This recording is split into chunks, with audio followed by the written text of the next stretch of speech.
I think that made it in. I think that made it into the cut. I don't think it did. I think it did. I don't know. Hey everybody! For those of you who were here last night, I'm sorry. For those of you who weren't, become Patreon members, and you can understand why. Exactly. What am I apologizing for? You won't know unless you join Patreon or become a YouTube member. I have no apologies from last night. Well, now you're ruining it. The whole idea was clickbait, make them think that something happened. No. The idea is that you have something that you I have something to apologize and for. that therefore. Well, now we've let it slip that it was all a ruse.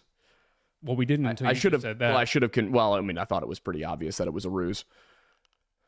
Depends on your definition of obvious. Fair enough. Anyway, I don't actually have anything to apologize for from last night. It was just a fun show. Kat was.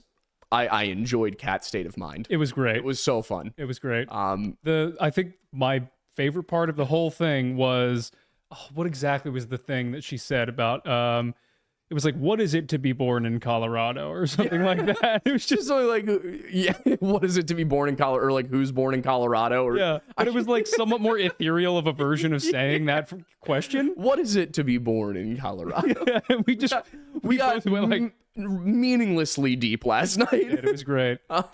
That's the thing about Killdozer. It's such a ridiculous story at every single level that you almost can't help but get hilariously deep about it. No. Like, it's something that it really is such a microcosm of the way that corruption works, and it is such a perfect example. Yep. But then the lengths the man went to, and the fact that it was all over just small town politics in this highway stop in Colorado. It's just like, this is the kind of thing that you would think might happen, you know, at least in Boulder or Denver. Yeah. You know, to be at the level of notoriety it has, you would expect it to have come from something like that. You really would. And yet it's Granby, Colorado. Which is just honestly phenomenal and hilarious. Yeah, so if you want to see us get into the esoteric nature of Killdozer, join the Patreon or become a YouTube member for as little as $1. And then you too can have access to the nonsense that is Liquored Lore. Yes. You can get the so far the episodes are the Lore of the Lodge, which is the one where we got, well, I at the very least got entirely too silly. You were a little silly. You weren't as bad as I was, but no, I helmed the ship for a little while after you had to go take a little nap. Yeah, I had to go eat buys. So, and then part two, the Killdozer episode is very. It's what you'd expect of three drunk 20-somethings discussing an event that happened when they were in elementary school. Yeah. That was both national news and also just utterly silly on every level. But yeah, so that's little intro giving you guys an idea of what goes on during those Liquored Lore streams. But tonight, what we actually are going to be talking about is Lady Bird Lake, because for some reason that just wasn't interesting enough for you people, I guess, you know. Did we just like hit it too late? Yeah, I felt like it was ongoing enough, considering we put the video out in May and the most recent body had been found in April. You would think. Like, I was still seeing Lady Bird Lake in the news. I was thinking, you know what? This is people have been asking us to cover this for months. We finally feel like it's a reasonable time to do so, and then nobody watched the video. I was like, okay, guess not. Apparently, we now have to do these things when we find it to be an unreasonable time to do it. Exactly. You know, it's reasonable men doing unreasonable things. That's what this show is going to be about from now on. We gotta put that on a flag up here. Yeah, which is actually not the truth. The thing that's going to be going on with this channel for the foreseeable future, just due to how weird the algorithm's been lately and how consistent we need things to be in order to grow the other aspects of the channel as we do so, we're really going to be just driving hard into the missing 411 stuff. You may have noticed on a few occasions we've said we've kind of covered all of the interesting missing 411 cases. So that's not necessarily true. What we've done is cover all of the interesting missing 411 cases we could find that actually had any evidence to them. So actual news reports, things like that, and also weren't things that weren't just mundane. Like, there's a lot of them that I looked at where it's, oh, this strange disappearance happened, and then I went and looked at it, and it was like, not strange. Yeah. You know, there were just a number of reasons that this happened, and it was completely explained, and it was only unexplained if you lacked information. Basically, we went through everything that we could compile enough actual facts together to create a cohesive and full-length story. Yes. Based on what we consider full length to be for our channel. So what I decided to do is, if I decided to finally read Missing 411, the books, instead of going based off of the movies and the articles and the blogs and his YouTube videos. I was like, all right, I'm just going to read the books and see what these say. So I picked up, the way this went over is, I can't remember exactly what I was looking to do at first. I can't remember what I was thinking when I first sat down to start research for this. But I ended up coming around to the Great Smoky Mountains cluster. And then I was like, that's too many names. We're going to revisit Dennis Martin, because the last time we did Dennis Martin in a true Lore Lodge fashion, not the video we did with Wendigoon about the case, was 2 years ago almost. It was summer of 2022. And it's only 20 minutes long. It's not up to par with our current work. My hair has frosted tips. It's just a bad time. So I thought, you know what? Let's revisit that. Because we've talked to Missing Enigma about it, and there's some stuff that we missed that he found.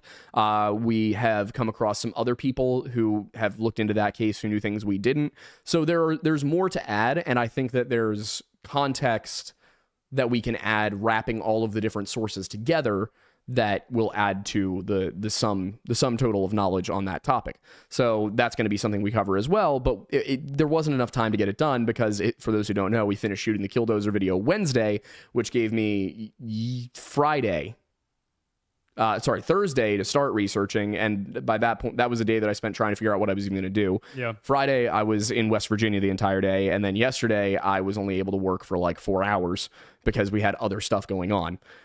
So today I've been just kind of like nose to the grindstone, and I came up with, all right, we're going to look at these clusters, and the way we're going to break them down is, all right, so we have a cluster of 12 people. 7 of them are male, 5 of them are female. All right, well, let's break it down further. Are all the females the same age? No, 3 are between the ages of 15 and 25, and 2 are between the ages of 50 and 65. So that's obviously 2 different groups that we're going to look at then. Basically profiling it out, triaging it, and then saying, how do each of these cases fit together? Then what we'll do is, at the end, we'll do a meta-analysis video like we originally did with the Is Something Supernatural Responsible for Missing 411? Do a meta-analysis video where we're saying, all right, now that we have all the information about these cases, let's see if there was anything that connects stuff that we didn't perceive. So is there anything that came up where I was like, oh, interesting. Every single one of them walked through a creek. Like, is that something that might connect things? Probably not, but once we've gone through and broken things out based on the things that would be relatively obvious, is there anything more subtle? Before diving into this, treating it almost as if you were, performing a social experiment, do you have any initial hypotheses that you are anticipating finding from this, that you're ready to essentially say, oh yeah, so this was a guess I had in the beginning, it ended up being accurate, or then revisiting it and being like, actually, it was totally the opposite, or somewhat tangentially related? Is there anything you feel like you might see that you're curious to dive into more specifically with the Smoky Mountain cluster? Yes. So specifically with the Smoky Mountains, I'm interested in the suggestions that have come up that these are feral people, for lack of a better word, that are taking people. My expectation is that there will be no connections. Or if there are, that it will be between, at max, 3 cases. And then everything else will probably be something isolated. That is my expectation. I think that based on the way we've done work here for 3 years now, it should be clear to those watching that if the evidence contradicts that, then I will acknowledge that. And of course, going into creating this channel, I was fully on board with Politis, because I hadn't done the deep dives into any of these cases yet. So if this comes around and it's like, all right, well, Politis was going in the right direction, but he was wrong about some of the details, I will say that happily. It's not my expectation that will happen, but just, I want to make that clear. But yeah, so we're going to look at the Great Smoky Mountains cluster first. And then, as I was reading the book, there's a section in the section where it's like saying what all the clusters are, where it says, you know, like northern West Virginia, and then it has 4 names, and it's got northern Minnesota, 6 names. Gets to Pennsylvania, and it just says the entire state is a cluster. Which is hilarious. And I'm like, okay, that's perfect, because what better video for us to make than Missing 411, the Pennsylvania cluster? Yep. That is perfect for us. And I thought it would be fun to do it as like, kind of do it as a road trip maybe. You know, get all the research done and then go place to place, just compiling, you know, stuff, see if we can get any interviews done. But yeah, Missing 411, the Pennsylvania cluster is going to be the video of the summer, I think. Because obviously what we're going to do is we'll do it the same way, where it's, you know, like week after week, we'll look at a few cases. There's 39. Now, granted, Pennsylvania is a much bigger place than Great Smoky Mountains National Park. But 39 cases. So we'll see how they break up and how connected they actually all are. I might do the Pennsylvania cluster first and then go do Great Smoky later, so that we can actually shoot the Pennsylvania video this summer. But what I'm thinking we do is we do it this way, where we break it out and it's cluster videos where we look at, all right, there's 39 in Pennsylvania. Let's break it out, do the men first, then the women, then the meta-analysis. And so we'll get through all of the cases, and then that final meta-analysis video can be the road trip, where we're going around to each individual place. We've already shot the informative stuff, so then it's just being on the ground, and we can fall back on the stuff we've already recorded, or we can just re-record a summary version of it while on site. So I think that way, if we go after having already covered these cases, and then we find some evidence or like piece of information that either, you know, bolsters or contradicts something that we found in the research, that could be its own interesting, you know, tangential portion to that. And this will be fun, because this will be once we're on the new schedule. So we will just leave Monday and return Friday with a video done. We'll just spend, Aiden and I just get to spend the week on the road, which I think, you know, we're going to have a discussion about whose car we take this time. You know, because we own 4 cars between the two of us, and only one of them is reasonable for what we're discussing here. Let's be fair. On the road, the Camaro is perfectly reasonable, but the gas mileage is garbage. But it sounds so nice. The Altima can get 38 miles to the gallon if you drive it right. You know, we're going to have to use the Altima for all of those correct reasons. Also, just like the Altima has the best sound system, it's the most comfortable of the cars. It probably is the second best sound system. Jeep's better. The Jeep's the aftermarket that I put in myself. It's Alpine is the company. So it's got like hardcore speakers. Also, every day that I drive past that Ford dealership on 23, every day I drive past, and the Mustangs in the lot, they mock me. They call out to me and they say, "You cannot have these. You will not have these. No, no, no." Do you get the Borat reference? Oh, I do. Okay, just making sure. Yeah, no, I got it. Yeah, so, but anyway, that's a little intro recap, what we've been up to, because we haven't done the show in a couple of weeks. But yeah, it was, you know, Mother's Day and whatnot. Yep. And then Memorial Day. We have not done the show as often as we usually do the show. Oh, I almost forgot how infrequently we did it, because we've been so busy otherwise. There's like 2 times a year where we just don't do the show half the weekends, and it's this time of year and Christmas. Yeah. Yeah, like late November through the end of December is crapshoot for us. Honestly, it makes sense, though, because I feel like the majority of you are spending time with family and whatnot anyway, so. Probably. So, with all that said, what we wanted to talk about tonight was Lady Bird Lake and the Smiley Face Killers, because those things have kind of dominated the last 9 months for us. I think we started covering Smiley Face Killers cases accidentally, if I remember correctly. We started with Todd Geib. Yeah, didn't we start as a Missing 411, I think. Yeah, that's the thing, is we started looking into these cases as Missing 411, and then you realize you were like, this doesn't fit that profile. And I think, how did you find Smiley Face Killers as like? I had seen it, just the term posted around. I think Isaiah this might just be a Mandela effect thing, but I think Isaiah does have a video on the Smiley Face Killers from a while ago, Wendigoon. But yeah, I mean, here, pull up our catalog real quick, because I'm curious what exactly it was. But I think it was Todd Geib. And with Todd Geib, I did not think it was a missing 411 case. Like almost immediately, I said, "Oh, this doesn't match the missing 411 stuff." It's not rural enough. We're not out in a national park. We're in a rural farming community, but we're not outside of civilization, which is where these missing 411 cases are supposed to be happening. The whole thing is centered on the national parks, right? Mm-hmm. So Todd Geib was Casnovia, I believe, Casnovia, Michigan. For those who have maybe not seen the video or don't remember, Todd was in his early 20s. It was 2006, I want to say. It was either 2006 or 2004. He goes to a party one night, and this party is in an orchard. It's an orchard that is not active anymore, but it's just on a local's property. Their son who I think was like 25, would throw a few of these parties every summer, these orchard parties. Just people in their late teens, early 20s getting together, having a few beers, listening to some music, just having bonfires, all that. Around midnight, Todd vanishes. Todd walks away. I shouldn't say vanishes. Todd informs his friends that he's leaving. Or at least he informs a friend. Then another friend calls him to ask him where he is. He says that he just had enough of the party and he decided he was going to go home. And he says he's walking through a field.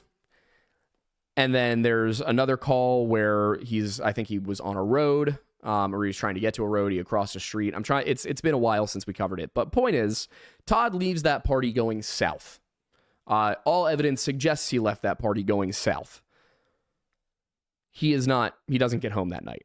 And the next day, people start looking for him.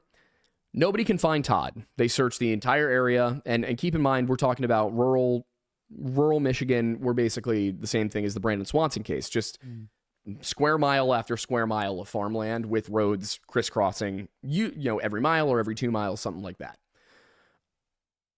They look all over. At the very least, the like direct 1 mile radius. And within that radius is a pond that the name of the pond is escaping me right now. It's like Overton or something, Overland Pond, something along those lines. I think it started with an O. And they search the pond. 3 weeks later, they find Todd Geib's body. But it's not quite right. When you find a body that has been floating in water, and I believe this was June, for 3 weeks, and even though it's Michigan, it's still warm. This is very similar to our weather here in the Philly area. In June, it's getting up into the 90s. The water is going to be at least 69 degrees, if not warmer. So it's considered warm water. A body should decompose almost completely in that time. It should also be found face down in most cases because of the way that gases build up and they force a body that is at the bottom to come up and float kind of like this. Todd is basically standing up. The way it's described is he's kind of like this. Not all the way, just like this in the water. It looks like he's standing. He has essentially zero decomposition at all. And his blood alcohol content was something over 0.2. It's escaping me right now exactly what it was, but it was high. It was like 0.23, I think. The police ruled it an accidental drowning. Now, keep in mind, Todd had no visible scrapes or bruises. He did not seem to have any antemortem injuries. And in order to get to that pond, he would have needed to have gone north. So even assuming that he was going north instead of south, he would have had to go through a very thick set of thorn bushes. Thorns that are 1/2 inch to 1 inch long. And even if you're sober, locals were saying, even if you're sober, you're not getting through there without a scrape or a bruise. You're getting cut up, especially in the summer where you're wearing short sleeves. Not a scratch on Todd. Weird, right? That doesn't make a lot of sense. And that yet he shows up in the pond. As it turns out, one guy who lived on the pond, like had his property adjacent to it, he was the guy that found Todd. He took his boat out in the morning, and as he was going around, his wife spotted something in the water, pulls the boat over to it. They thought it was a log at first. No, it's Todd Geib. That man's, I want to say it was his brother, the night before, was with his son. His brother and his nephew were out on the lake. And I think they were just late night fishing or something like that. And he says that they did not see a body. And they were in the area where the body was found. Somehow, 12 hours later, there's a body there. A body that has not decomposed at all. A body that has a blood alcohol content 3 weeks later that matches what it probably should have been that night. And there's a canoe full of beer cans located very close by. The police rule this an accidental drowning. They say, oh, well, he must have gone into the pond the night he went missing. He was drunk, he drowned, that's it. So a decade later, the Smiley Face Killers guys get a hold of this, and they bring it to an Eric... name's escaping me too. It's all in the video that we have on this. They bring it to a researcher at Michigan State who is a forensic entomologist, which means that he studies the way that bugs affect crime scenes. And technically, the guy's a professor of entomology, if I remember correctly. Anybody who uses a science for solving crime, is doing forensic science. That's all forensic means. Not all forensic means, but it's the gist of what forensic means, is that you're applying a science to criminal justice and crime scene investigation. So they take it to this entomologist down at Michigan State, and he conducts an experiment in a very similar pond, same time of year, same temperature, same kind of wildlife. We're talking about not far away in Michigan here. And he uses pigs. He takes pigs and he dresses them in similar clothing to what Todd was wearing, because pigs decompose similarly to humans. Pigs are very similar to humans in a lot of ways. And what he found was that after just 3 days, there was noticeable decomposition of that pig. After a week, it was like rotting, very clearly, beginning to not look like a pig. It was desiccated. The clothes were floating all over the place. By 21 days, it's basically gone. It's basically just clothes floating amongst, rotten flesh. That's it. And yet Todd was undecomposed. Doesn't make any sense at all. And so I think it was that video. Was that the first Smiley Face Killer we did? It was. What was the one right before that? The video we did before that was Halloween. And before that was Mike Kieran. Yeah. So what was right before Mike Kieran? The most recent missing persons one before that. I'm trying to remember when I decided to look at it.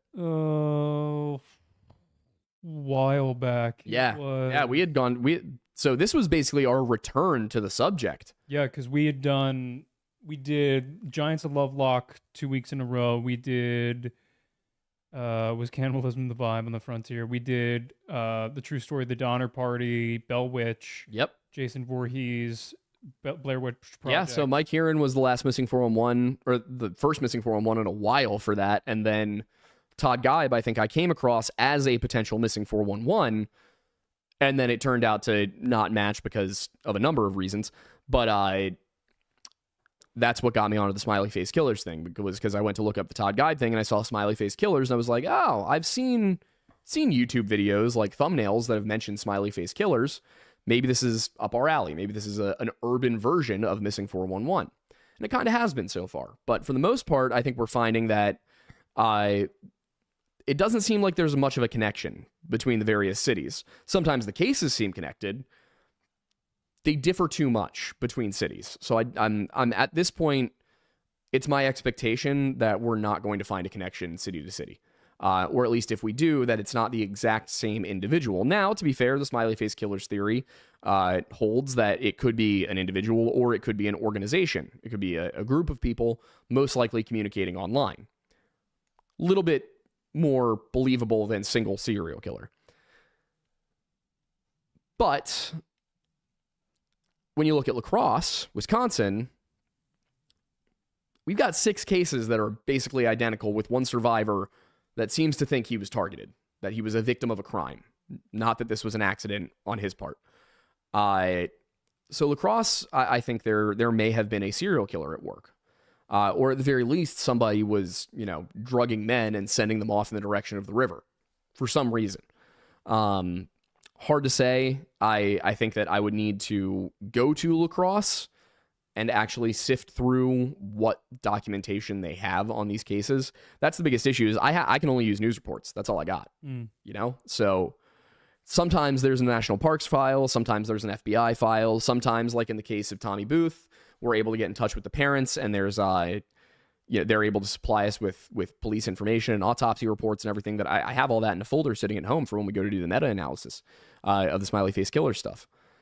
But yeah, so lacrosse seemed like it might be connected based on the information that was available. The police say it's not. Mm-hmm. But the police also say that in Pittsburgh, there's no connection. And then I get a message on Twitter through a contact of mine. So somebody reached out to this person that I know. That person then reached out to me and told me that one of his contacts, that person's dad, was the Secret Service agent in the room with Dakota James' mother in the Pittsburgh cases. And I had another person reach out and tell me that his buddy is a detective in Pittsburgh, and that they believe there may have been a serial killer active, or there may still be a serial killer active. So that's the stuff I run into. That's the stuff I struggle with. Is because, why aren't you being honest? Like, I get it. Maybe you think that if the killer thinks you're not onto them, they won't accelerate or something. I don't know. But when you look at the fact that Pittsburgh recently, I don't know if they reversed this decision, but they recently toned down their police presence, so that there's not even police available between the hours of 3 a.m. and 7 a.m. Which is just mind-boggling to me. I can't imagine what would lead you to make such a decision. But point is, it seems like there may be connections in some of these other cases as well, in some of these other cities. So I saw the Lady Bird Lake thing, and I was like, that's a lot of bodies. And I saw that some of the races differed and some of the sexes differed, and my thinking for a while was, yeah, they're pulling out a lot of bodies, but it seems like, there isn't enough connective tissue here. Finally got to the point where I was like, all right, you know what? This is, at the very least, let's look into it, because maybe there's nothing going on and we get to tell people there's nothing going on. Or maybe there's something going on and we get to present something to the Austin police where we say, hey, respect your work, but here's what we think you may have missed because you're too close to it. Because you don't have the bandwidth, the funding, the manpower to handle this kind of thing. Which I think is kind of the benefit of having private investigators, both the actual PIs who go and take work for local police departments or individuals, as well as journalistic private investigators who do what we do and have the time and the funding to look into these things. The biggest issue is that, unlike actual private investigators, people like us generally don't have the cooperation of the police. In a lot of places, like in Pennsylvania, you have to be a detective for 3 years before you can take a PI licensing exam. So Aiden and I could never be PIs because we haven't been cops, which is a little silly in my opinion. Like, I would think, 3 years as a detective or a 4-year degree in criminal justice, criminology, something like that would suffice. But no, you got to be a detective for 4 years, which is why private investigators, and maybe this is part of the system, but that's why private investigators are very rarely willing to go and trash the cops or say maybe the cops were wrong, and especially to say the cops may have been involved. And then the ones you get that do actually go and do that are typically people who, for some reason or another, were pushed out of the police force or decided to leave it, and then the cops just come and say, oh, well, didn't you know this guy was fired for misconduct? And then suddenly it's not a reliable witness. And it doesn't even matter if the person was fired for misconduct. They can say whatever they want. They can say you were fired for misconduct and then refuse to tell anybody what it was. This is a thing we ran into with David Politis when I was trying to figure out his background. They buried it. They didn't say, they said almost nothing about what he did wrong. They were like, oh, he was an autograph hound. He would ask people for autographs and then sell them. And it's like, okay, if you actually did bench the guy for that, I can understand, a suspension. He didn't really commit a crime. He broke policy, but it didn't seem like the kind of thing that, based on what they said, would warrant giving him a desk job for the remainder of his tenure. What did he do that was enough to get him taken off the force or off the streets so that, but it wasn't enough to fire him, what's in there? I think maybe part of the reason could have been that whatever it was would have looked bad for them. That's my guess. And to be clear, I'm not trying to say anything to detract from David's character here. I'm just like, it's weird the way that police departments hold on to information. You'd think that they'd make it more clear, but at the same time, I get it. The guy in Tommy Booth's case was eventually forced out for misconduct as well. Not sheriff, the police chief. So, good God. Anyway, back to Lady Bird Lake specifically. As I started digging through it, because I had Aiden send me a list of cases to start with. Started digging through it, and the first thing I noticed was, okay, there is no consistency for the victimology here. When you look at potential serial killers, if you go back through the list of American serial killers, they differ a lot from one another. They typically don't differ from themselves. So they'll start killing, and there will be a pattern for all of the remaining victims. It might evolve over time, but it typically starts out the most general and then gets the most specific. Or it can sometimes get desperate towards the end if they know that they're about to get caught. But Criminal Minds got me down a deep rabbit hole looking into how serial killers actually work. Fascinating psychology. Oh, I bet. The whole thing. But that was the first thing I noticed was, okay, there's not a lot of consistency between age, race, social status, class, education even. There were some people who were in college, some who were college educated, some who had not finished high school. It's just also some people were reported missing almost immediately. Some people, it didn't even appear they had been reported missing. Like Clark Hayes, Christopher Hayes Clark, I think was his name. Mm-hmm. One of the African-American guys who died and turned up in the lake. It was unclear if he had actually been reported missing. He had last been seen it didn't say when he had last been seen. It said he had last been seen on Rainey Street a week prior, but it wasn't clear if he had last been seen on Rainey Street or if he had last been seen on Rainey Street, What was it that the last time he was seen was on Rainey Street a week ago, or is that just the last time he was there? So part of the issue with Lady Bird that I kept running into as I was researching it was, all right, well, I'm trying to figure out if, on the face, there's not a ton of demographic similarities here, but what if there's something deeper? Did they all, did they all get their tires changed at the same location? Did they all graduate from the same high school? Did they all attend the same church? And there was just nothing. The cops just won't put out anything. And for them, they keep saying, oh, well, it's because there's no foul play suspected. So why would we put out any information about the people? They're not victims of crimes. So they shut the door and they walk away. And the thing is, you do that once or twice and it stops. Cool, you were probably right. But do that once or twice and then 3 times, and then you keep doing it, and eventually bodies start piling up, and suddenly you got to ask yourself, hey, did we miss something? The problem is the trail has already gone cold by that point. You didn't investigate it. I would say when you got this many bodies turning up, you should start investigating every single one as a homicide, because it's too many people. And, in some of the cases, it was very obviously not a suicide, and they claimed it was. Some cases they said was an accidental drowning, and that's questionable. Some of these people had no reason to be where they were. An odd number of them were found in one specific location. Some of the people, they gave no information at all. Just they said their names, and that was it. That was Christopher Gutierrez, Kyle Thompson, and Ricky Parks.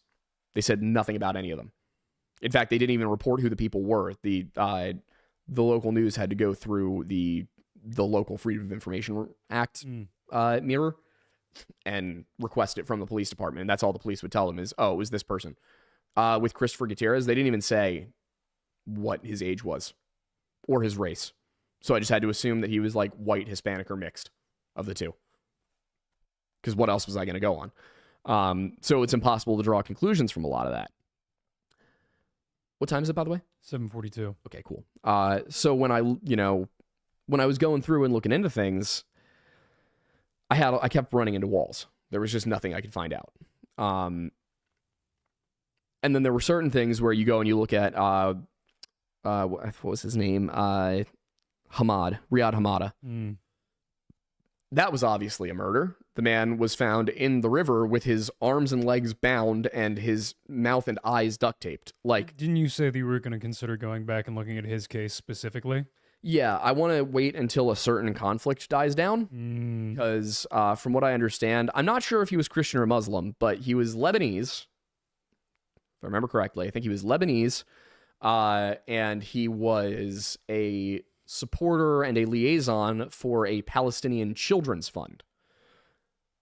Now, according to his side, it was just a Palestinian children's fund. The whole point was to provide aid in Palestine for the youth, to, build schools and provide medicine and, good things, all of that.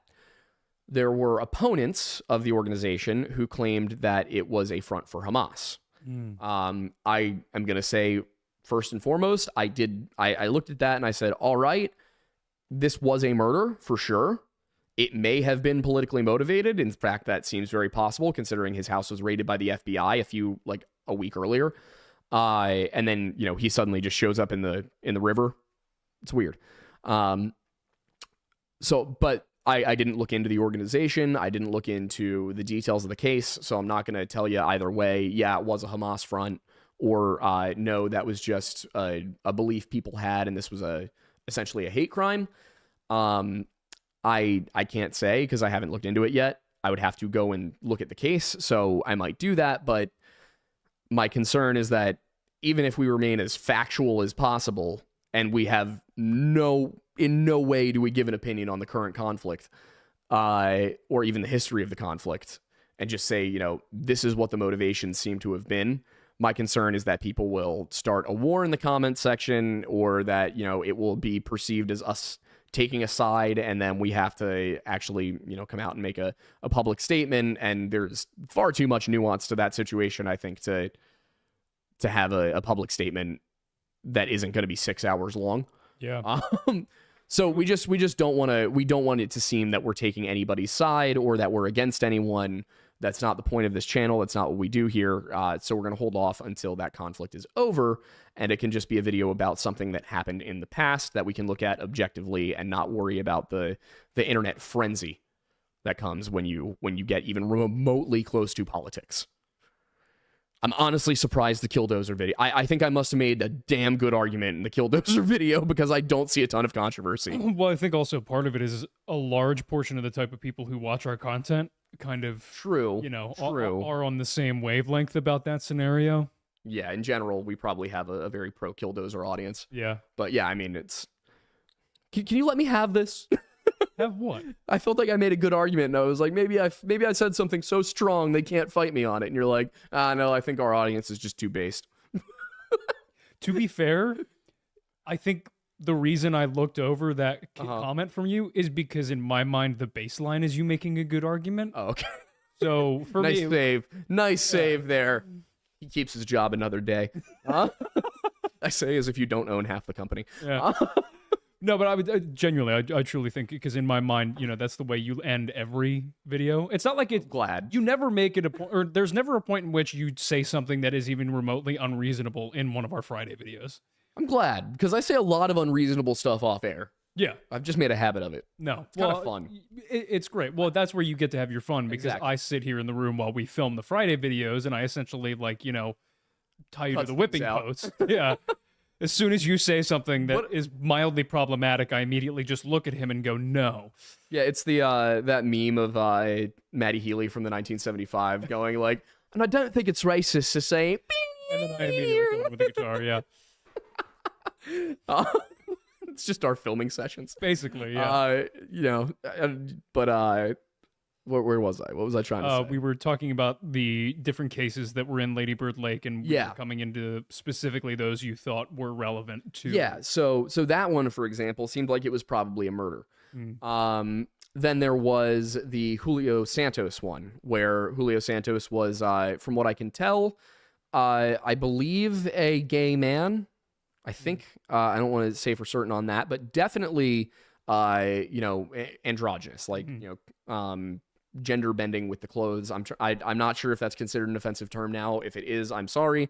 I only mean to say that, like, would wear both men's and women's clothes. But it is an offensive term now. Could you let me know when that happened? Because for all of my life, that was the yeah, word. yeah, I just want to make sure I never know anymore. Yeah. There's It's the safe bet now is just Yeah. to assume that anything has become problematic. I look back at what they taught us, like the proper terms for everything were when we were in elementary school, and now it's just different for everything. And I'm Yep. like, I think at a certain point, you just, as you get older on the internet, you have to have those disclaimers now and then where you're like, okay, when I learned this term, it was not offensive. That's why I used it. When you realize in hindsight that maybe, Yeah. I never go into it being like, I'm going to use things that would have been funny in 2005. Like, that's not how I go into any conversation or what I'm trying to talk about. It's just Yeah. like, sometimes I'll say something, and I think what it is I remember I got roasted for this one on TikTok. Do you remember the phrase, traps are gay? Yeah. I was not aware that trap was now an offensive term. To me, it was always a non-offensive term for somebody who basically cosplayed as the opposite sex, particularly men cosplaying as women on the internet, as I believe, like the terminology came from, it's a trap, as in that is a guy dressed as a girl very convincingly, and often had to do with streamers and the quote unquote femboys, as they say. So for me, I didn't know it was considered an offensive term by anybody, because back in 2014 when I learned it, it was like, oh, a trap is somebody who goes on the internet with the intention of tricking men into thinking they're a woman. And then I was told that that is not the case. And all of this, by the way, do you remember the hit or miss girl? Yeah. All of this came from me saying I thought that she was a trap. I was Really? surprised that was a man, or was a woman in reality. But for me, I was like, I did not know this term was offensive. And people were like, I can't believe you're transphobic. I'm unfollowing. I'm like, I didn't even know. Yeah. I literally just did not know that this term was offensive. Yeah. And I see that happen a lot to especially people who are older on the internet, where it's usually terms that are a little bit more obvious. Yeah. But today things just change so quickly, and I'm not on the cutting edge of internet culture. You know, we're a little older. We're running a business. Most of the time you and I spend on the internet is for work or watching, Star Wars YouTube videos, at least for me. Or like how to fix something. Yeah. So I'm not up on where the language has progressed. So there have been a few times where somebody's been like, that's offensive. And I'm like, I genuinely didn't know this. Like, please grant me some grace here, But anyway, I don't know how we got onto that subject. Oh, right. I had said something that may or may not be offensive. Yeah, because we were talking about Gender Julie bending. Santos. Yes. Yeah. Julio so, Santos, probably. Yeah. So Julio Santos, from what I can tell, was at the very least, an androgynous but male identifying individual. I did clarify on that one because it's important for a number of reasons. One of which would be deciding if this is possibly a hate crime. Now, the thing is, if you look at the involved individuals, most of them are white. I think it's like, it depends on how many people you consider to be a part of this, honestly, because the number it varies depending on what source you look at. But a good amount of them, probably around half either way, were white. And amongst the white guys, Julio Santos is the odd man out. Doesn't look like the rest of them, doesn't dress like the rest of them, not from the same demographic, like the class or anything like that as them. So Julio, probably not a victim of the same, if there was a serial killer, the same group, the same person that killed those men. Yeah, just he did not fit the profile well enough for him to have been a target of somebody who was preying upon all of the others. Now, possibly target of opportunity, possibly hate crime. The reason his death is a little weird is because he told his friends he was heading home, if I remember correctly. But then the way that he would have left did not lead to his home. So his sister believes he was going to meet somebody that night, and that either that person was luring him somewhere to harm him, or that he met somebody along the way who took issue with his appearance and femininity, so to speak, and decided to do something about it. But so that one didn't seem connected, but it definitely seemed suspicious. Now, there were some where one kid was 20 and he was a student at St. Edward's, and he was found just off of a bridge. That bridge was the nearest bridge to his dorm. He was known to have depression. It was believed that he had been off of his antidepressants for a little over a week, I think. And so that one, is it possible that he was a victim of a crime? Yeah. Is there reason to believe it might have been self-inflicted? Yes. So with Lady Bird, as I went through it and I narrowed it down more and more, what I was finding was, hey, there are some suspicious deaths here, but very little reason to believe that any of them are connected.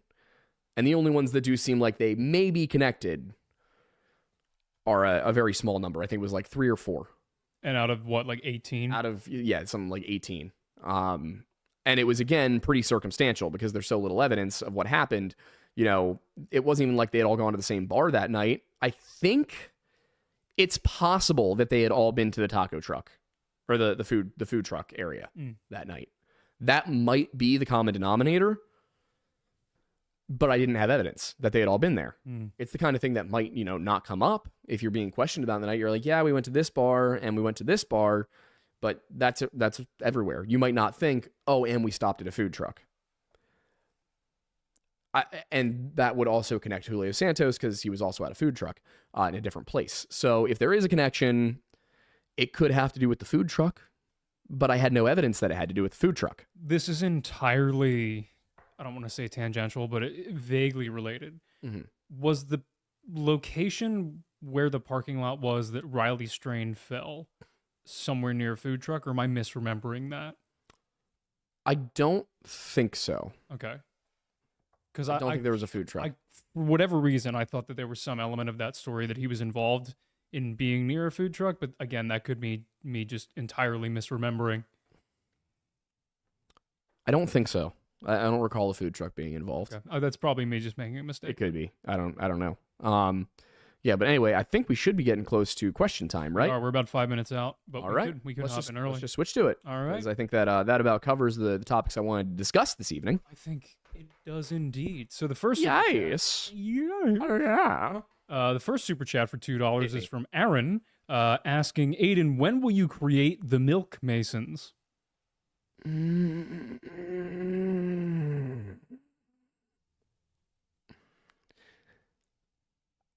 I 2032. How about that? Why would you give them a date? Because now they're going to hold you to it. I don't know, man. That's not a real year. Is it not? It doesn't seem like it. Incredible. Think about it. Does that feel like a real year to you? Did 2024 feel like a real year to you 10 years ago? No. Nah, see. It still doesn't. Time stopped after 2012. It may not have been the Mayans correct or not, but, you know. Yeah. So, yeah. Do you want to read? They'll have forgotten by then. You want to read that in your head first? Which one? Before I read it? The Castman? The Castman. Bold of you to assume that I actually can read from here, even with my glasses. My vision's getting bad. You guys just started a Red Dating podcast. No. No. I'm not reading that. I'm not going to read that out loud either. But I appreciate the donation, but I'm not reading that. That was a fun read for us. If anybody else wants to see it, they can scroll up. But I don't want to be anywhere near the red pill dating space. Every time one of those clips comes across my feed, I'm just like, this is unfortunate. So can you clarify what this red pill dating space is for me? Because I've not heard of it. Well, you know how taking the red pill kind of used to mean like, typically it was in a right-wing sense, but like, seeing through the veil and, understanding that it's all screwed anyway. And everybody's, they're all part of the same boat and they're all working to screw you. Yes. Like that was taking the red pill. It has transitioned in terms of what it means in pop culture to taking the red pill about dating more so. And I know that there might be people who see this that are like, that's not right. That's not actually what it is. But that's not really my problem. I don't care. it's not my fault that you can't get a girlfriend, and it's probably also not women's fault that you can't get a girlfriend. And this is specifically for the people who follow like Pearl Davis. But it's nobody's fault you can't get a girlfriend but yourself. Take a shower, that'll help. And who is Pearl Davis? Pearl Davis is an influencer whose entire shtick is that she basically calls any man who doesn't suggest that women are the root of all problems a simp or a beta, and then she calls all women who don't want to be your typical trad wife, barefoot in a sundress, feeding 12 children and milking the cows on the farm. Anybody who doesn't want to do that is a whore. So she's a psyop. It feels like she almost has to be, because the stuff she says is so radically contradictory and inconsistent, and also just stupid.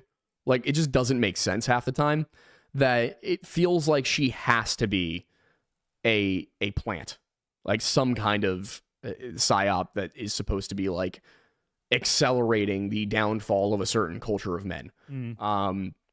But yeah, if you watch her stuff, it's all, like, she'll say any woman who's not married by 25 and who was not a virgin when they got married is a whore who isn't worth anything and is just going to steal her husband's money. Meanwhile, she is a 26 or 27-year-old unmarried woman who I'm pretty sure has not held to her own standards. So by her own definitions, she's a useless. Word. Yeah. Yeah. So that's the red pill space. And it's a lot of things like that. Women who are just like going beyond the level of being conservative women who disagree with more liberal choices to just insulting all women who don't submit themselves to men. And then the men in the space are typically guys who are like, oh yeah, well, women should only have one partner, and your girl should be a virgin when you marry her, and if she ever cheats on you, well, you just gotta kick that bitch to the curb, and they're dressed in suits and smoking cigars and jacked up on steroids or something like that. They're wearing sunglasses in a film studio for some reason, which, like, if you ever been in a film studio, you never need sunglasses. The lighting is what you need it to be at all times. Yeah. The lights aren't bright. They're not that bright. Yeah. So, and then these guys will say that kind of stuff. And meanwhile, they're like, oh, well, a woman shouldn't expect loyalty from a high quality man. And it's like, this guy, Sorry, it's like, bro, wait, it's like, bro, you worked at a Nissan dealership until last year. You bought yourself some clothes at Primark to make you look flashy. You're wearing a fake Rolex. And now you're trying to neg on insecure women at the bar and like claiming that you're getting laid. Like, yeah. Horrific all around. And I sit there and these people, it's the same thing as a lot of other communities on the internet, Flat Earth, Tartaria, whatever you want to look at, where they get so into this mindset that anybody who disagrees with it has to be that they are, some soy boy beta cuck in their terms who, like, is just, begging for a crumb of female attention. It doesn't, at no point does it occur to them that a lot of men do not need a bunch of weird scammy tricks and a fake personality to get women to want to be around them. That you don't need, like, the fact that you're like, yeah, I have all this money now from selling crypto or doing Andrew Tate's thing or whatever, and now women are all over me, and it's like, okay, well, I didn't have to be rich to get my girlfriend to like me. Like, she's with me for me, not my money. How am I the soy boy beta cuck simp here? You're the one throwing money at women so that they'll hang out with you. Is that not the ultimate form of simping? But anyway, yeah, so that's what red pill is on the internet these days. Interesting. If you haven't noticed, I am not shy about sharing my opinions on these things. Apparently not, no. Also, JD Petty, for your comment about, what was it specifically?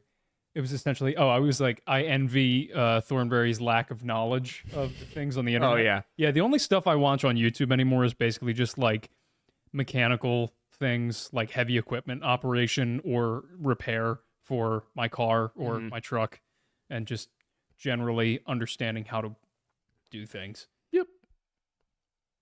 I've seen your YouTube algorithm. Yeah. You would not have any questions about his presence on the spectrum. Yeah, I do get recommendations for train videos on a daily basis. Yeah, we do have Off the Record with Luke Eccles. Maybe we should have On the Spectrum with Aiden Thornberry. We could. Friends of mine You can you can just have a new hyperfixation every month. Yeah, here's the problem. I already do. I know. You just randomly one day after seeing Devotion told me you wanted to have a debate about Corsairs and Mustangs. Yep.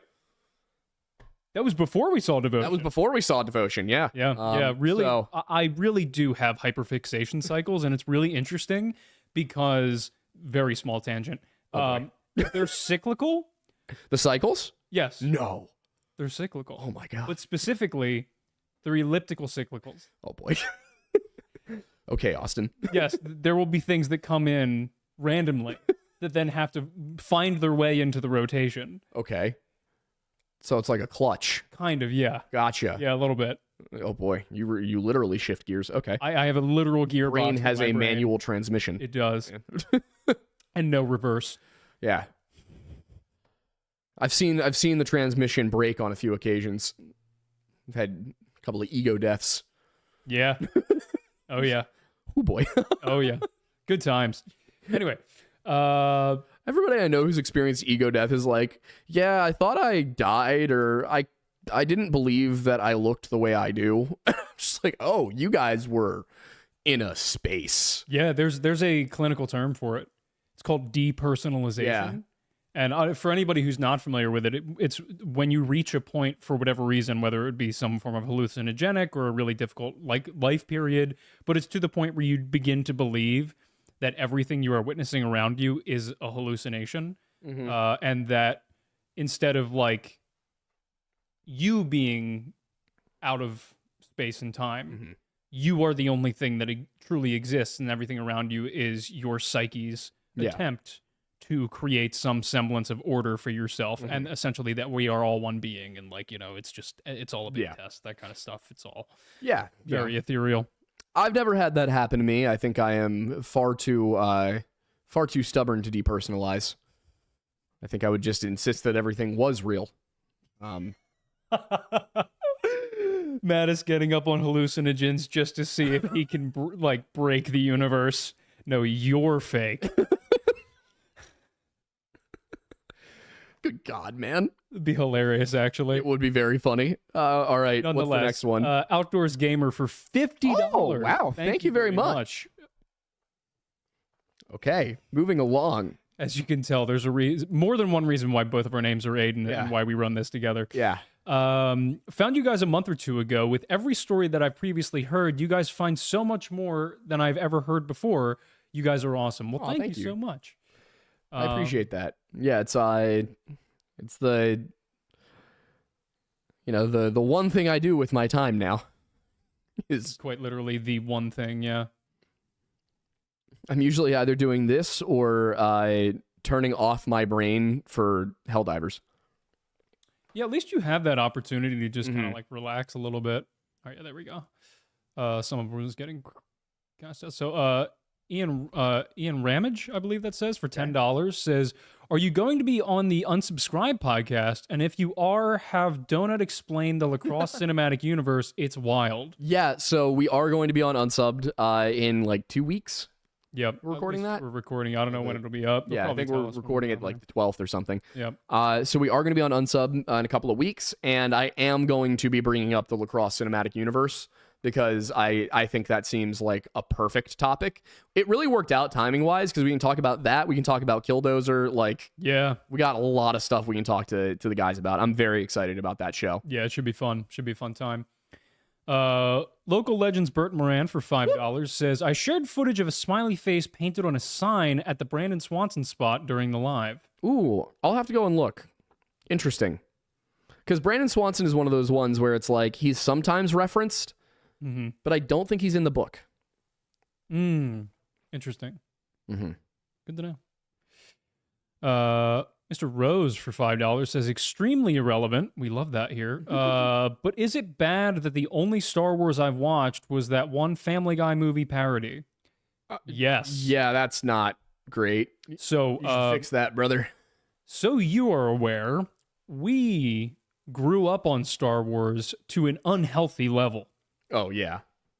Both of us. You know, Obi-Wan was a hero for the both of us in many respects. So Yeah, I always had a crush on Admiral Akbar growing up. for me, it was Max Rebo. I was really wondering if that was going to break you or not. I will say that there was a moment, at the beginning of Return of the Jedi where that one singing thing, what that proboscis do, right? Need that proboscussy. I really like the one that laughed. The one with the beak. Oh yeah. Oh yeah. Yeah. Horrific. I wanna, show Greedo the night of his life.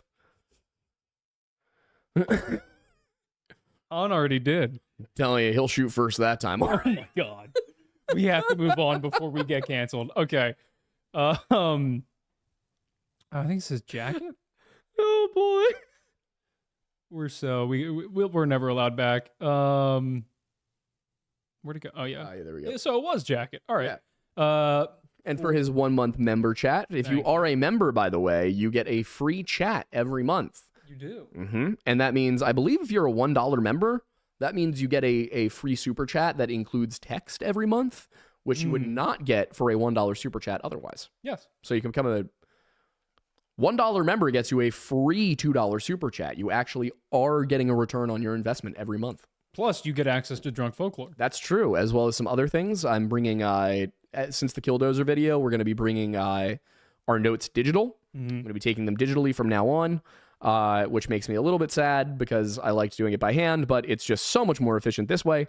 And now if you join the Patreon, even at just the $1 level, or the YouTube channel, you will get access to my notes from every video, as well as transcriptions of the video. So that will go up not immediately after the video each month, but at the end of the month, I will post the transcripts and the notes from every video that has gone out in the month. So nice. So his question was, hey, have you guys heard of the Colonial Parkway killings? There's been multiple developments recently, and there may be a good video to make on it. So the term sounds familiar. Colonial Parkway killings. Yeah, hang on, I'll look it up. It does sound like something that I had heard of. Oh boy, I really do need to go see the eye doctor.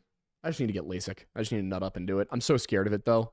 I don't know. Yeah, I was going to say, I've heard bad things about it recently. Like, it just popped up on my For You page for the first time, 2 days ago. I saw that, but I looked it up, and it's, extremely rare that there are complications. My dad got it, and he was fine. Yeah, so I just think, honestly, the big thing for me is I'm like, man, in the apocalypse, I am going to be screwed if I lose my glasses. Yeah. So I'm getting the corrective eye surgery. It's just expensive. Cassidy became a new member. Thank you. Also, speaking of apocalypse, so I keep seeing videos about Grand Thumb going off the deep end. Are you aware of what that's about? Nah. Okay. I don't watch GunTubers, really. Fair. I occasionally watch Brandon Herrera. Yeah. That's mostly it. Demolition Ranch for me. That was my big. So it's, watched him a lot in high school. Yeah. I don't watch a ton of YouTube anymore at all, to be honest. Same. I don't know a ton about Grand Thumb. He seems cool. I just know that he's one of the bigger GunTubers. Yeah. He's just doing a lot less from everything I've seen on, because I haven't watched a lot of his videos, but I've seen a lot of TikToks and stuff about him. Apparently he's going heavy into the urban and rural evasive tactics and essentially apocalypse prep, stuff like that. And just he used to be very fun and jovial and jokey. And now it's life is war and you need to be prepared for it at all times. And everybody's like, are you okay? I don't think he's going off the deep end. I just think he's looking around. Yeah. I mean, we're probably closer to World War III than we've ever been in our entire lives. We're closer to a civil war than we've been in our entire lives. Yeah. I know I'm keeping a supply, and I'm making sure I have a plan. So, personally, I will say my urban warfare and survival plan is to avoid the cities like the plague and just not go there. Because why would you? There's nothing. I mean, if you're starting in the city, sure, makes sense. Out here, I live in a walled complex. I'm getting together a community of survivors in there and locking down. It's I got my own plans. But no, I don't think it's necessarily going off the deep end to be doing survival prep right now. This is a weird time to be alive. It is. You know, you should have a 308 or a 30-06 that you know how to use just for food, because you might, you never know. It's better to be prepared than to be caught off guard. You know, better to be a warrior than a gardener in a war. Yep.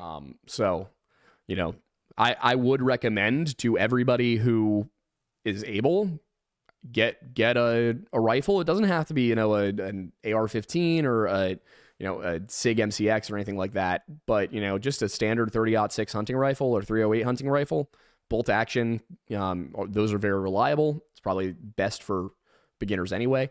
Having one of those is going to be the difference between you starving and you not starving. Or even a bow.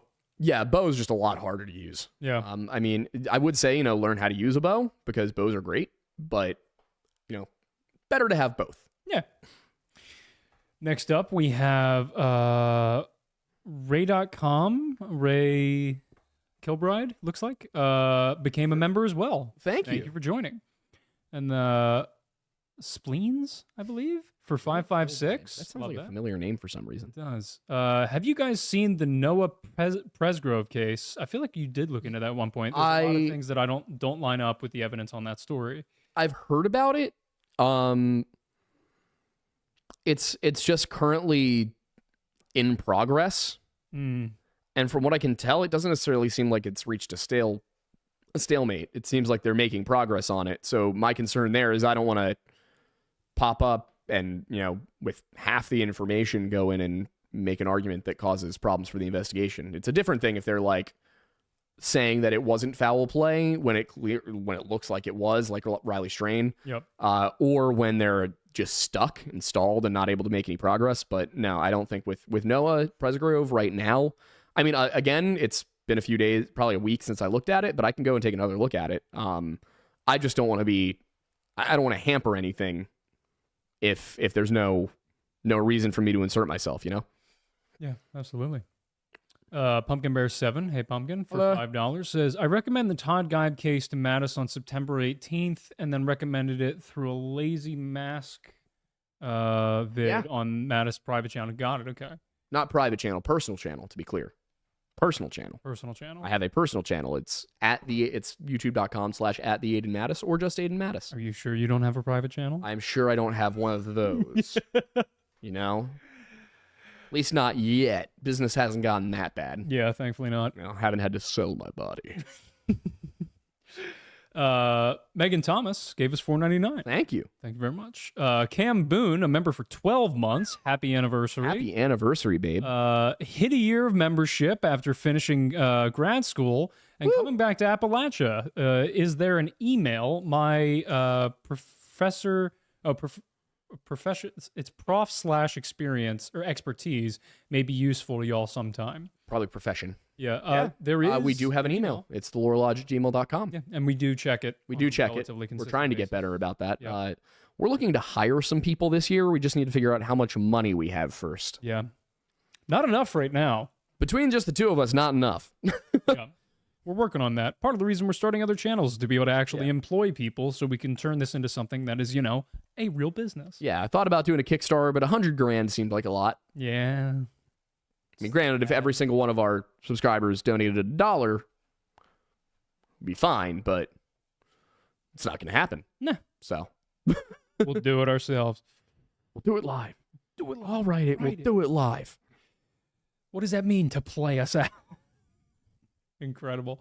Anyway, Totally Not JMO for $10 says, the B-Boys return. This pleases the milk, for I'm able to spread the good message. Today's message, Ponyo is a trippy-ass movie, plus Jameson on the rocks with a good amount of moxie. Tastes pretty good. I have those were English words, but I don't know what that series of words meant. So I haven't watched Ponyo, but I believe I've seen Ponyo. It's a Studio Ghibli movie, right? Yeah. So it's a good movie, right? I mean, I'm told. I thought it was boring as hell. Like, I'm just not an anime guy. I think I'm just not also specifically, like, not a Ghibli guy. I like Spirited Away. That was a when I good movie. kid. Princess Probably a weird time to like Spirited Away, and that's probably why I am who I am, but Princess Mononoke was cool. We watched that in college. don't think I've seen it. It was good. Haven't seen that. Haven't seen Howl's Moving Castle. Howl's Moving Castle, I think you would actually enjoy. I like, when I was a teenager, I tried to watch them, and I just got bored. Yeah, my biggest issue with anime is, like, for example, I tried to watch Attack on Titan like 3 different times, and I couldn't get past the first episode because the expressionism of it, I just couldn't digest. Like, I understand that it's part of the style, but for me, instead of helping me engage with the characters more, it created a separation. What, how they're, like, too animated? It's not even necessarily that they're too animated, it's that it's the dialogue, and I understand that, you know, it's partially dub and it's also partially the design of the style, but it's the way the dialogue is spoken, the content of the dialogue, and then also, yes, the way it's animated and just the general, like, flow of the story within the way the characters are portrayed throughout it. Right. You right? Yeah, just this headrest is, like, Weirdly forward. no, it's too high. I'm gonna fix it. Keep talking. Yep. So it created a void for me that made it difficult to actually really, like, kind of get invested within the characters. But that's just me. That's my personal taste. Ooh, you all right? Shut it on my hand. Oh no. Owie. Incredible. But yeah, Howl's Moving Castle does not suffer from that issue. It's a really fantastic movie, and it's the characters are, like, Billy Crystal's in it, Christian Bale's in it. All right. Yeah, it's a good movie. Okay. Yeah. Anyway, Tony became a member. Tony. Hey, Tom. Also, Totally Not JMO was back at it again with another one that just disappeared. Oh boy. Hang on, we got to scroll back up because it likes Oh, to do my. that sometimes. Oh, here we go. For $2.91, I believe that says. The milk tells me the earth is also fat. Oh, the earth thick. The earth is thick. Yeah, the earth be thick. That's true. Crimson Nemesis for $1.99 says the first time live watcher, long time listener. Love it. Oh, thank you. Thank you. Glad you're here. Is that the Moistologist? Is that what that says? Huh? For $6.02? I think so. Yeah. Have you guys heard of the Ray Riviera case? Almost like he fell out of the sky. I believe he petitioned a Freemason lodge a few days before. I had not heard of it, but I can certainly look into it. It is interesting. It is interesting indeed. Indubitably. Indubitably, sir. Crimson Nemesis is back again for $4.99, saying, check out the Kelly Cochran potential serial killer. It's possible that some murders in Michigan MI is Michigan, right? Yeah. Michigan, Wisconsin, Ohio, and Illinois especially are drug-related deaths. All right. I can also put that one on the list. We shall indeed. Kelly Cochran. All right. Ozzy Walker for $4.20. Blaze it, Michael. Says, sorry, can't donate big. Officially poor, love you. Well, thank you. And I mean, if you're officially poor, you don't need to donate to say thank you. We just appreciate you watching. Yeah, don't have to donate at all. This just makes it easier for us to consolidate your guys' questions. That's Yeah. So appreciate you guys doing this for that. Yeah, we do. Ryan Whitcup for $11.64. Love the specificity, saying, didn't have to buy any drinks for my birthday last night, so here's some for the lads. Here's to 23. Hope I finally get all my shit together, boys. Well, I have bad news for you about being 23, but happy birthday. Nobody likes you at that age. Yeah, nobody likes you when you're 23, and also 23 is a year where you suddenly go from being a kid to an adult very rapidly. Yeah, for whatever reason, it just kind of hits. Yeah. I will say the transition period after that is, like, you know, it's kind of smooth sailing after 23, but 23 is a weird year. Nobody really knows how to treat you. They ask you how old you are. They're like, how old are you? And you say 23, and they're like, you are both simultaneously 14 and 38. Yep. And then as soon as you turn 24, people are like, oh, I know how to treat a 24-year-old. Yeah. It's like, It doesn't occur to them to just treat a 23-year-old like a 24-year-old. Exactly. 24, it's like, oh, you are officially a young adult, and you're becoming, you know, a civilized person. Yeah. It's amazing how much you change when your frontal lobe actually, like, begins to fully develop. Oh, yeah. It's shocking, actually. Yeah, I hate being in the company of people under the age of 21. Remember how smart we used to think we were? Oh, yeah. I don't hate people under the age of 21. It's just like sometimes I feel like my brain is rotting and I need to be around people my own age. Well, that is also unfortunate side effects of the brain rot. Yeah. Very common amongst the youth nowadays. It do be a mess out there. It do. Megan Thomas for $4.99 says, and this one is just because I love you guys and your videos. Thank you so much. Thank you. And then local legends Burton Moran for $2 says, I got to meet Sam Witwer last year. He was awesome. I am incredibly jealous. He seems like he's the kind of guy that should be in charge of new Star Wars content. Without question. Like I saw an interview segment today from The Acolyte, and one of the characters said something about like, he was like, I mean, Anakin destroyed the Death Star. How many people do you think died when that happened? And I'm just like, you're an actor in Star Wars and you think Anakin destroyed the Death Star? How did you get this job? You know who else I really respect for their information on Star Wars? Freddie Prinze Jr. Oh, yeah. That rant is still one of my favorite things of all time. Oh, yeah. He was great. He's Sisyphus! So good. Amazing. And he was like, his Kanan Jarrus was so good. Yeah. So good. Yeah. Really appreciate people who, like, whatever your craft is, whether it be something within, you know, the creative field or otherwise, people who really dive deep and get a thorough understanding of whatever they're working on, kind of like what you do. You know, I really just respect it so greatly, and I'm always fascinated by it because I've always been a little bit more of a generalist. Mm-hmm. So, you know, when I encounter people who really do just kind of like go all in, you know, it's really impressive to me. No, I will know everything about this one specific meaningless subject, and you will listen to me info dump it. I do that every week. I know. You get paid to do that. Yep. Literally. Next, we have Omni Travis became a new member. Uh-huh. Thank you very much. The Sky King 5, fantastic username for a Canadian $5, saying, here's some money for the Max Repo bit breaking me. What? Love it. I'm so glad. What? When we What did you do? I saw the propane thing. No. The Max Rebo bit where we were like, who were our crushes in Star Wars. I thought you said repo. Oh no. I was like, what? No, I'm glad I brought a laugh there. Yeah. Hosk, I believe that says, for $5. I recall a guy on TikTok promoting his app to track those Smiley incidents when I first heard of them a while back, and someone said he was a plant. I don't know about plant, but definitely a grifter. I mean, that's just kind of weird. Yeah, that's weird. I mean, I'm making a map, but it's for informational purposes. I'm not going to put it on an app for people. Fair. I can't tell if my hands are really cold or it's a little chilly in this room. If they're starting to react from how much brake cleaner has been on them all day. Well, good luck, brother. I wish you the best. Should have worn gloves, but anyway. The Castman777 for what I believe is 1,000 yen says, I actually found you guys on accident while looking through Smiley Face Killer videos on YouTube. It's ironic that you also got into that topic on accident. Also, keep up the great work. Yeah, it kind of is. I don't know that anybody finds Smiley Face Killers on purpose. Yeah.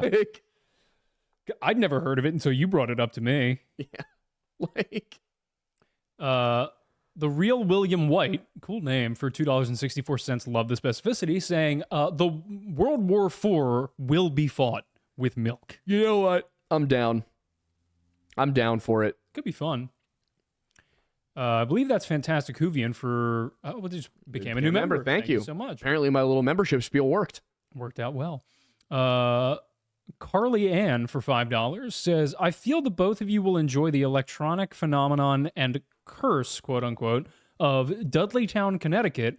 Also, how tall are both of you? It's for fan art reasons. Heart. Okay, well, you're gonna get disappointed really fast here. Oh boy. All right, wait. So I'm definitely interested in looking into the Dudleytown thing. It's been a while since I looked at like just weird phenomena instead of an actual, like, you know, tragedy. But as for heights, I am 5'9". I've been 5'6" since 7th grade. Yeah, I am 5'9" and 185 pounds. Yeah, I literally stopped growing the summer before 8th grade. I currently, oh no, not currently. These are hand-me-down shorts from you. But I've been frequently wearing shorts from middle school recently. Yeah. Yeah. Not a tall lad. Also, it's not a new cut, by the way. Alex, I just had it tied back. But I probably will get this cut sooner than later, but I have it tied back primarily because I am gross and I am in desperate need of a shower. Yes. But Cat likes him musty. no, she doesn't. She loves when the grime She likes it anything slides but. off his body. Anything but. Yeah. I am currently repulsive to all members of society, including the girlfriend who loves me as much as she does. Oh, love you too. hon. Yeah, no boy. But yeah, we're small kings as hell. Me much more so than you. I am literal dwarf. Yeah, I'm just kind of right where average is. Yeah. It's funny though, because a lot of people don't believe me when I say I'm 5'6", because especially when I had shorter hair, because it just sticks up like a porcupine. That adds height, I guess. Yeah. And I guess anybody wearing shoes is automatically an inch taller than they seem. Yeah. So I look 5'9", but it's all a ruse. I am 5'6". Between my hair and if I wear a pair of boots, I can get myself up to appearing to be 5'11". Yeah. But that's about it. Yep. Next up is Miss Maury for $20. Thank you, Maury. So we gotta put a moratorium on the super chats. Yeah, we do. I think there's only like 4 left. Okay, cool. I screeched out loud when the Ladybird Lake. Oh my God, I can't read. Yeah, I screeched out loud when the Ladybird Lake episode came out. The cases got stuck in my head, and I threw the suggestion out a few months ago, thinking you all had more interesting stuff. Really enjoyed your take on it. Thank you. I'm glad. Yeah, I think you were one of the people I recalled mentioning it. Yeah, no doubt. Christopher High became a new member. Thank you. Burt Moran. Yep, as did Burt Moran. Who, by the way, has some very good stuff. Check him out. Check out his channel. Absolutely. Brian Hall for $20. Thank you very much. Says, turning 60 on Tuesday. You're kids, but I learn something new every episode. God bless. Well, thank you. And happy early birthday. Yeah, happy early birthday indeed. Hayden M for New Zealand, 32 or some level of dollars. Looks like New Zealand, probably. You're not 5'9", you're 69 inches tall. Nice. Nothing but nice. Now I got to be 420 pounds. All right, let's go. Supersize me. Supersize me.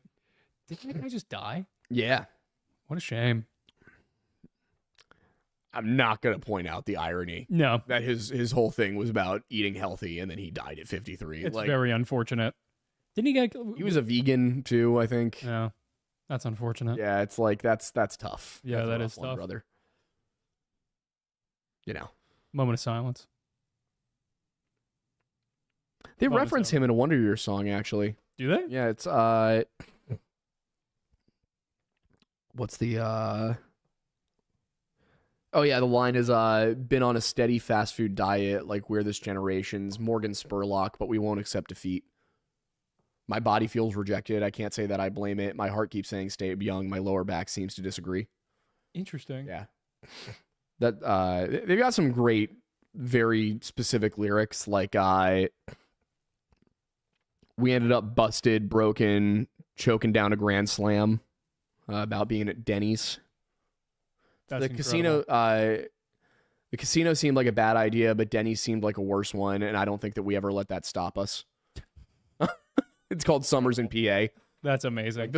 And I love that song because it's just like, I didn't do the exact things they reference, but I'm like, I know exactly what they're talking about. Yep. One of the lines, like, so now I'm headed up 309. It's like, oh, okay, like, cool. That's fantastic.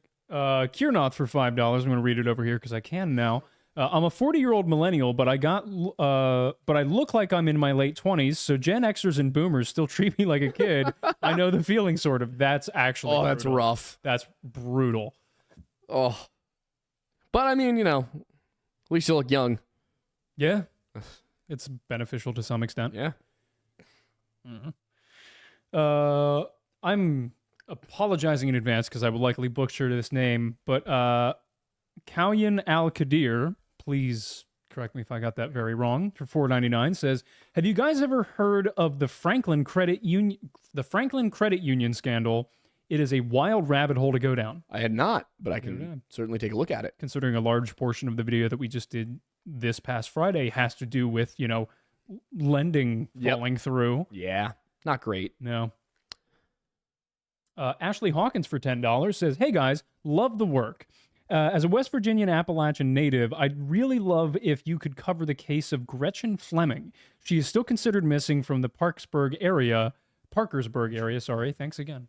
All right, yeah. Just going to add it to the list. Yeah. Gretchen Fleming. Yes, we shall. Upside Down Guy for $2 says, "Is the Earth flat?" No. Yes. Do you want to die? You want to die this evening? What can I say? He converted me. Y'all, I will say, McToon Live is a YouTube channel. McToon23. If you look up McToon, it'll probably come up. He did a couple of reaction streams to that debate, and just tore apart everything Austin said. It was, oh, really? It was beautiful. Like, everything where we were like, I know you're wrong, but I don't know enough to explain why. Mm-hmm. This guy just knew enough to explain why. That's fantastic. It was beautiful. Love that. Dill space N for $19.99. Thank you very much. Thank you.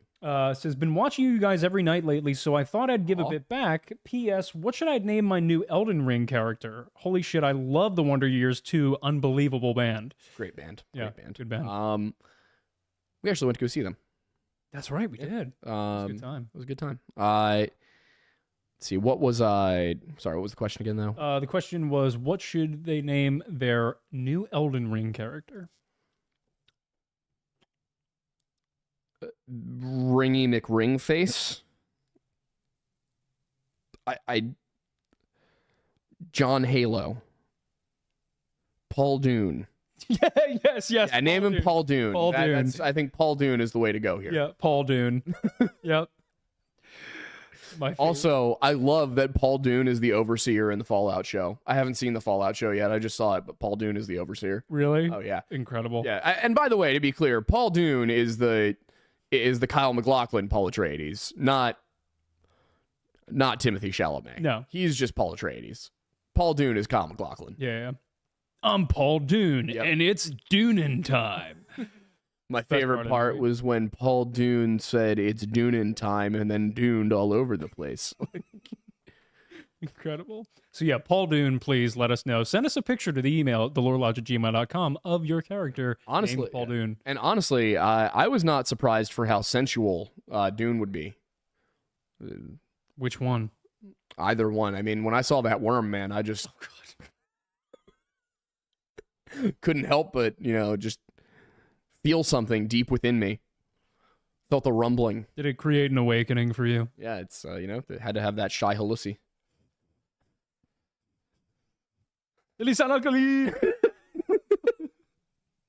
I still haven't seen the second one. Really? Yeah. Oh, the best part. I gotta get to it. The best part is throughout the entire movie, it is so blatantly confirmation bias on the one character's side. The guy, I can't remember. He played the bad guy in No Country for Old Men and in Skyfall. I hate that I can't remember his name right now. Oh, I can see his face so well too. Anyway, so his character is like the leading person behind Paul Atreides being the Lisan al-Gaib, the savior. Yeah. Place. And anytime that he does something that does not meet the level of savior, he's like, it's okay, stuff happens. Like, it's fine. It's like, it's not that big of a deal. And then as soon as something happens that's like, even just like accidentally falling in line with the prophecy, it's so great. It's so fun. But like Paul and like other members of the tribe in the movie address it. And they're like, is anybody going to tell him? Is anybody going to tell him that this whole thing was manufactured?